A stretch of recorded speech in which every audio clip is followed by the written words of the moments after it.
Réunion de crise. Quoi? C'est pas moi qui ai mangé tous les chocolats. Quoi? Tiens, c'est pour toi. Allô? C'est ta mère. Dis-lui non. Ah, non. Oui, bon, faut voir avec elle. Du wingsuit? Best jump? Non mais là je m'insurge. Ah bah tu vois, maman, il s'insurge. Donc c'est non, ski de piste et saut en parachute avec ta nouvelle prothèse de hanche. C'est qui Pablo? Et c'est qui, Pablo? Passez-la moi. Oui, madame, oui, c'est Ed. Bah oui, vous savez, ils sont complètement débilos, mais pour une fois, ils ont pas tellement tort. Hein. C'est une bonne idée de rester mobile. Mais bon, il y a des moyens différents et plus simples. Oui, je vais leur expliquer. Salut à tous, bienvenue dans la coloc. Ça, c'est Lucie. Ça, c'est Tom. Et ça, c'est moi. Et vous me verrez comme ça. Je m'appelle Ed parce qu'on a tous besoin d'aide.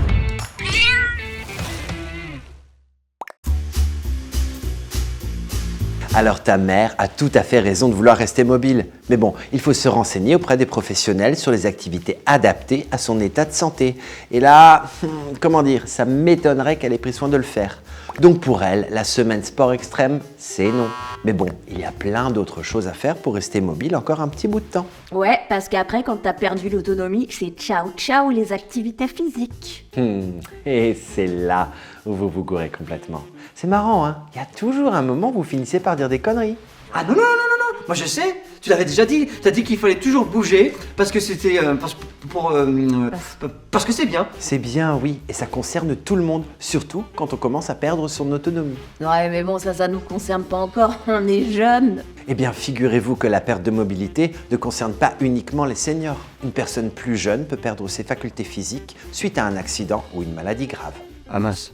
Et puis aussi, parce que je vous vois venir, quand on parle de personnes à mobilité réduite, ça ne concerne pas uniquement les personnes handicapées en fauteuil. Il y a aussi les personnes de petite taille, les personnes avec des bagages encombrants, les femmes enceintes et les personnes avec des jeunes enfants ou des enfants en poussette. Ouais, mais la perte d'autonomie là-dedans. La perte d'autonomie est un des sujets majeurs du XXIe siècle. Cela concerne tout le monde, mais c'est vrai que c'est en premier lieu lié à l'âge, à la maladie ou au handicap. Et là, t'as des petits chiffres à nous donner. Dans les 50 prochaines années, la proportion des personnes âgées passera de 15 à 30% de la population, avec un triplement des personnes de plus de 80 ans. C'est-à-dire qu'en 2030, la France comptera 3 millions de seniors de plus de 60 ans en perte d'autonomie, ce qui équivaut à 14,3% des seniors. Les enjeux de la prévention et de l'accessibilité sont donc de plus en plus importants à mesure que notre population vieillit. Mais qu'est-ce que t'entends exactement par perte d'autonomie? Très bonne question. Juridiquement, la perte d'autonomie ou la dépendance se définit notamment par l'incapacité à se déplacer. La sédentarité impacte directement la vie sociale et professionnelle et engendre des difficultés à accéder aux soins. Mais surtout, elle crée de l'isolement. Et ça, il faut tout faire pour l'éviter. L'éviter, c'est...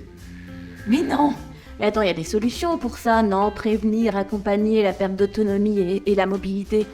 On ne le répétera jamais assez, pratiquer une activité physique adaptée pour ralentir la perte de mobilité, mais aussi avoir une alimentation équilibrée, recourir à un service d'aide à la personne pour se déplacer, utiliser des équipements ou des transports adaptés.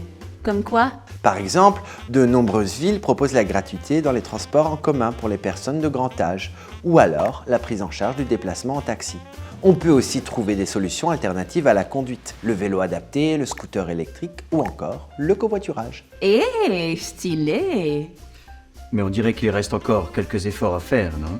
Ouais, ça c'est sûr, il va falloir anticiper les bouleversements du vieillissement de la population et développer l'accessibilité urbaine et rurale, les mobilités solidaires, sécuriser les voies cyclables, les pratiques de mobilité et la consommation évoluent. Les politiques publiques devront s'adapter en conséquence. En attendant, moi je rappelle ma mère, je vais lui proposer un petit programme rando chocolat chaud spa. Tu vas voir qu'elle va vite oublier sa semaine Ninja Warrior. Et Pablo? Et Pablo? Allô maman!